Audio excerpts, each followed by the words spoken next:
Oke teman-teman, siap nggak ngomel-ngomel?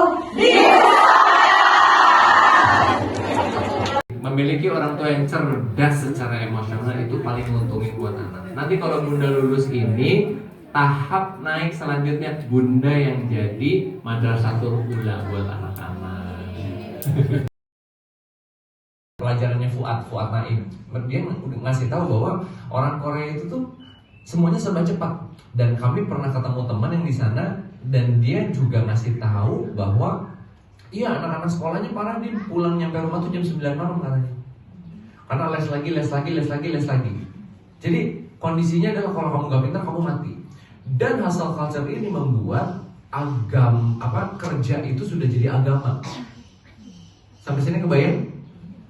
Dan itu yang terjadi di kita. Sekarang kita nggak mau ngomongin ini deh, kemaksiatan dulu, ini dulu aja, karena ini nanti yang bikin orang stres. Ini kan yang bikin orang seperti ini. Ini yang paling ganggu, boleh dicatat. Ini paling ganggu pertama. Keyakinan bahwa kekayaan dan kepemilikan materi adalah sesuatu yang sangat penting. Dan yang lebih parahnya, orang berpikir bahwa punya uang lebih banyak akan bahagia. Yang banyak bunuh diri kan orang kaya. Saya jarang dengar ya, maksudnya orang miskin tapi permasalahannya miskin aja dan dia bunuh diri. Enggak, pasti masalahnya karena terjerat utang baru dia bunuh diri. Apalagi ditinggal kawin baru dia bunuh diri. Tapi nggak ada yang saya bunuh diri karena miskin. Pasti karena utangnya, bukan miskinnya. Benar kan? Sekarang tahunya kebahagiaan dari uang. Terus berarti nggak boleh kaya, ini bukan gitu. Rasulullah SAW udah ngasih tahu bahwa pemilik harta adalah Allah. Harta pada hakikatnya baik.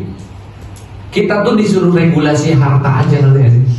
Makanya orang-orang yang zaman dulu agak salah nih. Maksudnya zaman dulu tuh kira-kira 20 tahun lalu bilang kalau hijrah harus zuhud, zuhud harus miskin. Enggak, ternyata zuhud itu seperti Abu Bakar Rashidi, zuhud itu seperti Abdurrahman bin Auf, zuhud itu seperti Utsman bin Affan yang kekayaannya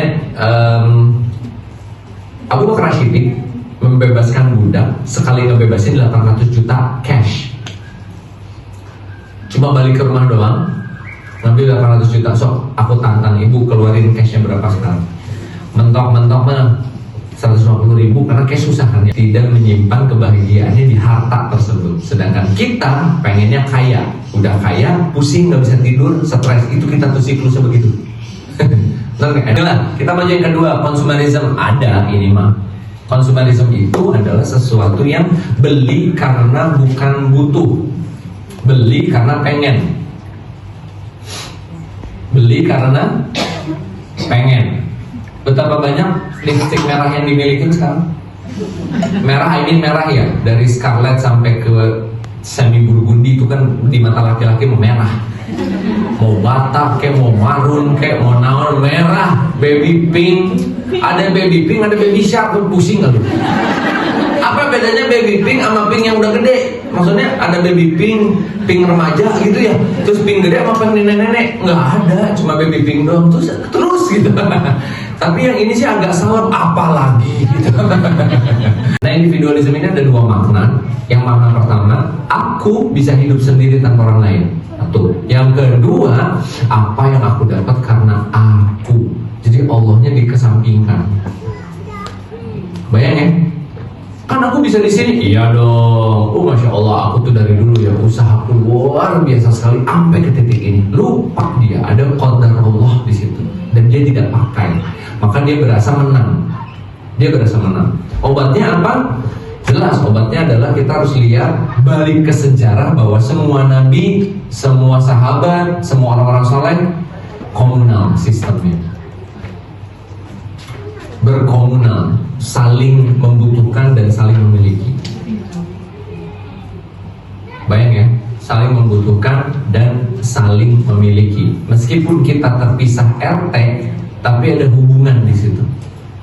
Meskipun kita terpisah benua, maka ada hubungan di situ. Kapitalisme sama fear of death. Tapi ini kita akan tidak bahas karena tidak bahas berlebih. Kenapa? Karena ini terlalu jauh masuk ke dalam ilmu peradaban. Tapi kapitalisme gampang ya. Kapitalisme itu adalah benar-benar semuanya tentang kapital, tentang income, duit lagi intinya. Dan terakhir, takut mati, fear of death.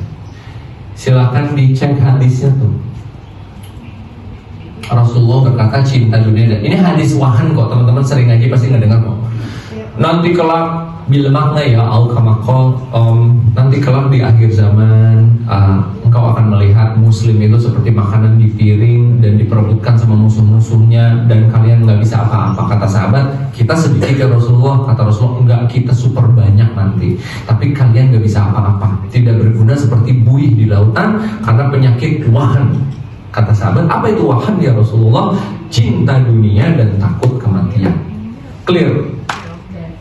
Cinta dunia dan takut kematian. Maka orang-orang itu takut mati sehingga dia melakukan apapun untuk tetap muda. Dia melakukan apapun untuk ngumpulin harta. Ngumpulinnya nabung gak jelas ya, memperkaya diri, memperkuat diri. Dia lupa hal-hal yang esensial.